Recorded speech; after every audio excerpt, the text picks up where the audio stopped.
سلام، توی این ویدیو یاد میگیریم این دستبند لوله‌ای خوشگل رو ببافیم.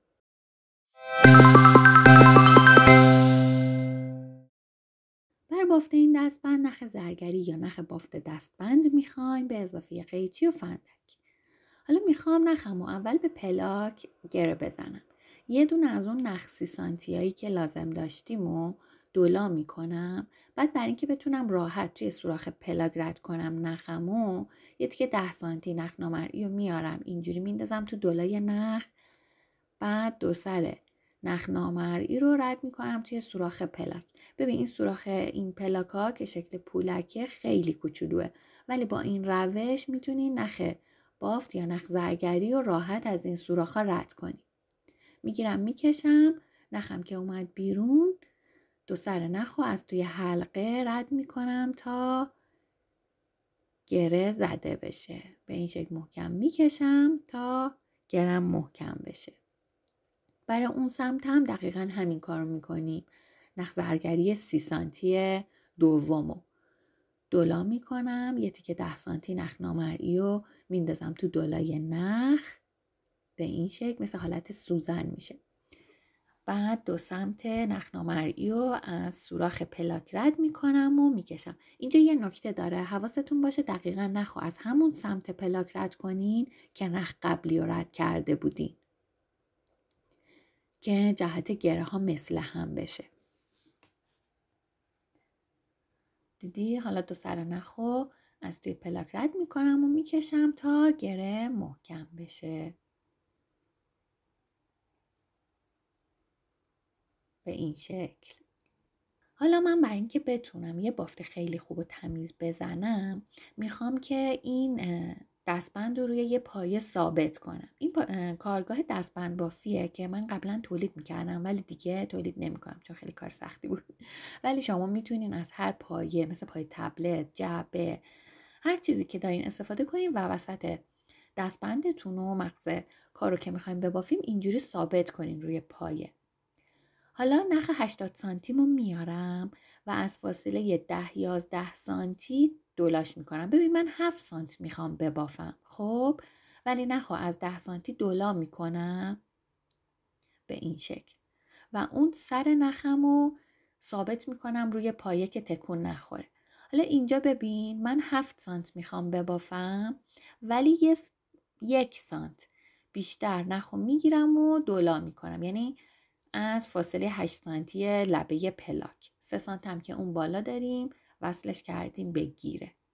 خب نخ دولا میکنم. حالا با سمت بلندتر نخ شروع میکنم و دور 3 تا نخ مرکزی نخو میپیچم. هیچ کار خاصی نکردم فقط شروع کردم نخو پیچیدم روی 3 تا نخ مرکز کار رو اومدم پایین.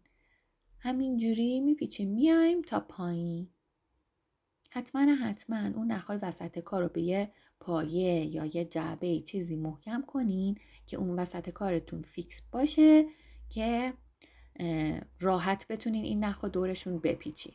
بعد حواستون هم باشه نخ خیلی سفت نپیچین چون میخوایم نخ مرکز کار رو برای گره زدن بکشیم و شلم نباشه که بافتتون هشول بشه دیگه. خیلی مرتب و تمیز بپیچین بیاین تا پایین. با دستم مرتب کنین این لوله ها رو کنار هم محکم کنین که هیچ فاصله‌ای بینشون نیفته و کاملا مرتب و تمیز باشه تا برسیم به آخر کار. ببین وقتی به آخر کار میرسیم اون پایین یه حلقه داریم دیگه.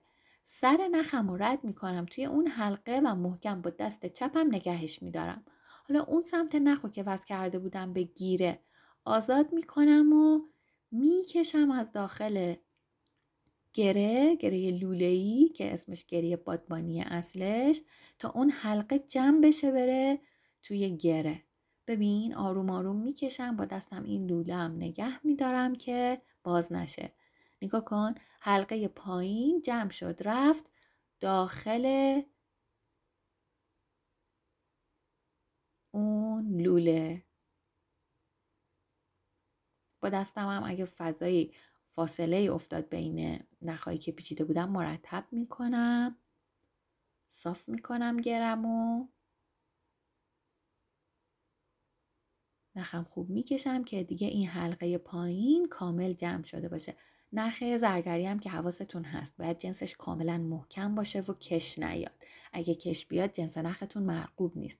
نخ وقتی میخواین بخرین با دست امتحان کنین که کاملا سفت باشه و مثلا حالت کشسان نداشته باشه. خب حالا دیگه دستبند رو از روی پایه جدا میکنم و نخامو اضافیاشو میبرم که با فندک آب کنم. از فاصله نیم سانتی اضافی نخ و قیچی میکنم و بعد کنار شعله فندک میگیرم تا آروم آروم آب بشه و بچسبه به بدنه گره. برای اون سمت کارم دقیقا همین کار میکنم. اون نخ بافتم که از پایین اضافی موند اونم از فاصله نیم سانتی قیچی میکنم، کنار شعله فندک میگیرم تا آب بشه و به بدنه بچسبه. اون سمت دستبندم باز به همین روش میبافم، بافت لوله‌ای رو میزنم و نخاشو اینجوری آب میکنم و به بدنه گره میچسبونم. حواستون باشه نختون آتیش نگیره. و برای انتهای کارم هم گروکشویی میزنم. آموزش گروکشویی رو توی درسای قبلی تو ویدیوهای قبلی داریم که لینکش رو براتون میذارم. به آویزای دستبندم که مهره میندازیم و گره میزنیم. چنلم رو سابسکرایب کن و منتظر آموزش‌های جدیدم باش.